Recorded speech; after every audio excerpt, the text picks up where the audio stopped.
Hi Taurus, how are you doing? How has your Christmas break been? Whether you've celebrated or not, that's fine. Feel free to share. So I'm going to be doing a reading for you shortly, but there's a couple of things that I want to say before I do that. First of all, as I was preparing the cards for the reading, I suddenly started to get a pain in my fingernail, this finger here. So this is my right hand. I don't know if you can tell it's my right hand on camera, but yeah, right hand.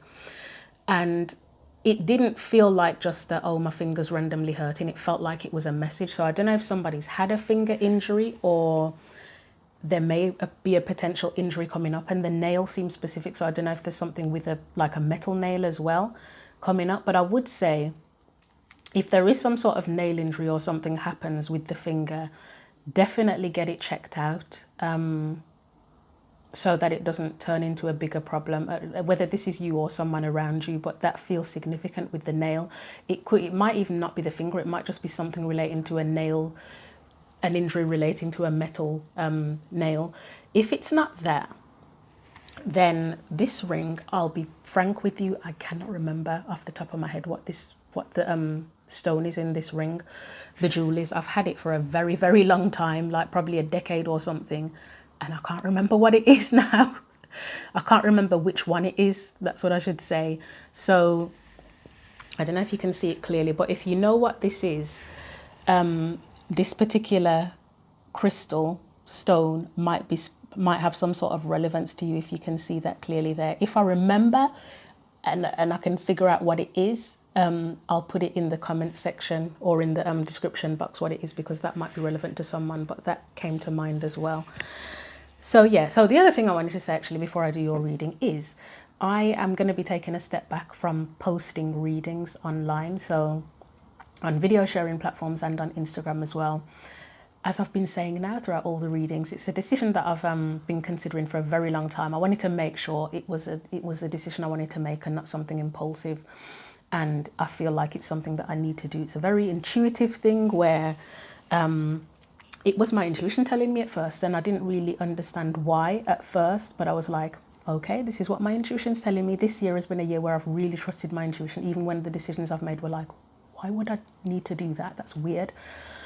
But I've been like, okay, you're telling me to do this for a reason. And then over the past few weeks, it's become more and more apparent the reasons why. I'm going to be shifting my focus a lot more to my in-person, face-to-face and one-to-one connections and communities. So that's where my focus is going to be. I'm not disappearing 100%. I will be here in the background. I'm not saying that I'm never going to post anything ever again. The content that's already here will already still be here. And what's going to happen is if my intuition, if I feel my intuition is guiding me to post anything, to do a reading or anything, then I'll follow that. But that does mean that I don't have a plan in mind. I don't know. It could be that I take a short break. It could be long term. I don't know how this is going to work. I'm just literally following my intuition.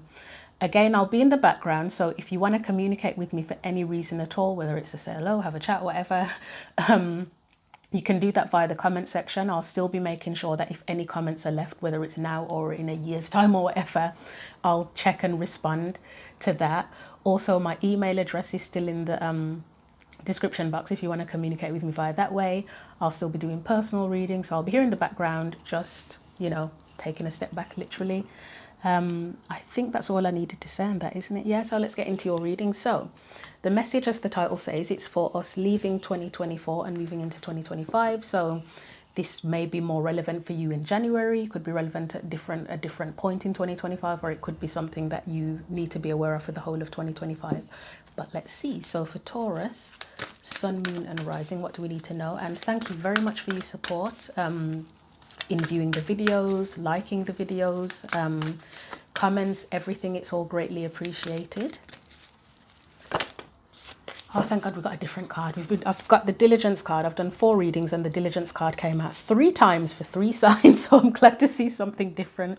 You've got Abundance, first of all. Let's get your tarot cards out as well. So what else do we need to know for Taurus, Sun, Moon and Rising as we leave 2024 and go into 2025? Right, we've got, wow, you've got 2 Scorpio cards. Could be a connection to a Scorpio in some way, shape or form.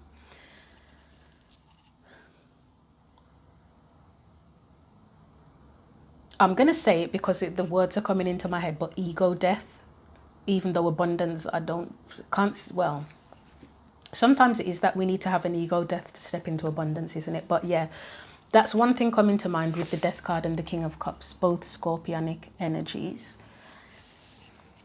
So there could be an ego death, but let's see what else. It can also be that the way you feel about something changes, like something really important in your life. Whether it's a thing, a relationship, a way of thinking or feeling, that transforms.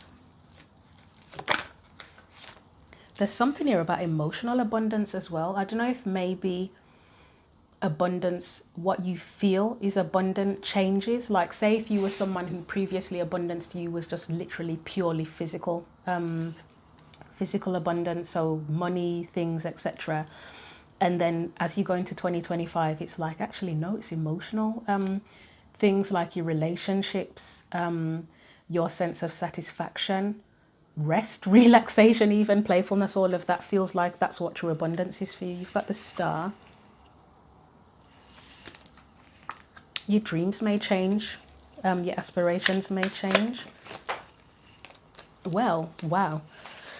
Your dreams could very well change. You've already got the Star, right? I'm going to have to like detach myself, otherwise I might rip everything down. Right, we've got the Nine of Cups here.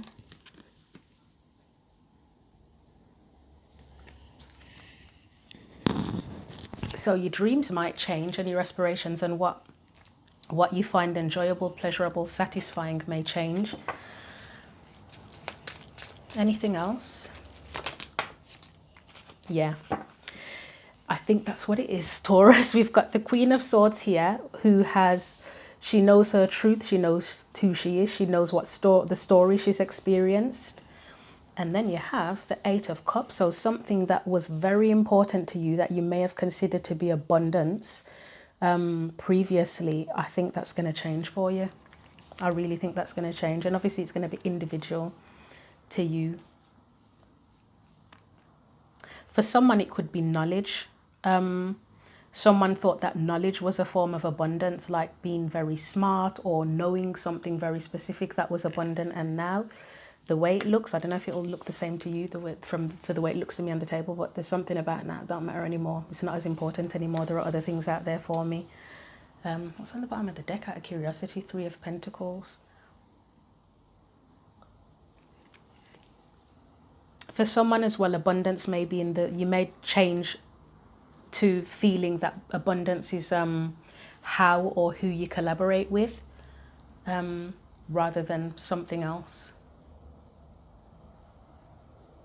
You might have been a bit closed off to people before in some ways, or closed off to certain things. Yeah, you might have been closed off to certain things. But there's a change of heart. I think that's, if I was going to title the reading, it would be something around a change of heart.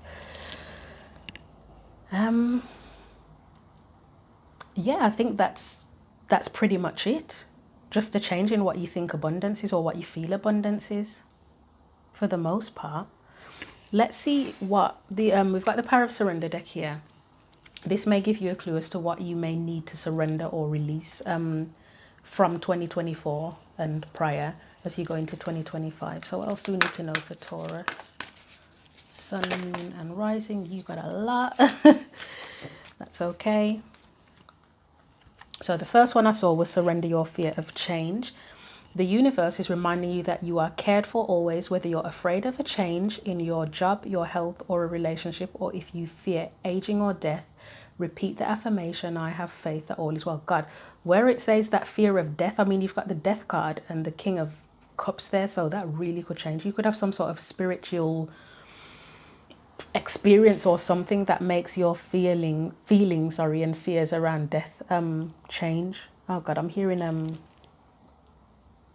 I don't really want to say this because I'm not trying to scare anyone, but you could have experienced a near-death experience, or been around someone who's near death or something, and that's changed how you feel about things.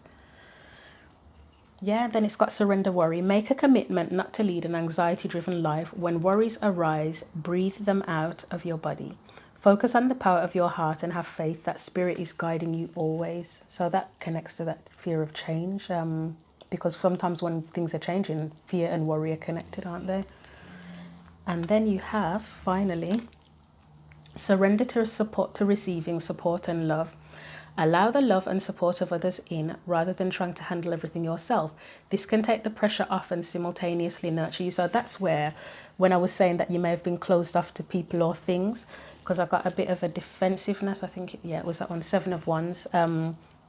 And then I said something about collaboration. You may find that collaboration is more, or how or who you collaborate with feels more abundant to you. So I don't know if you've done a lot of things by yourself or you haven't had the right support or something, but once the right support is there, or if you're more open to support or collaborating with others, it feels more abundant for you. There was something else and I've forgotten what it is now. I think that's it though.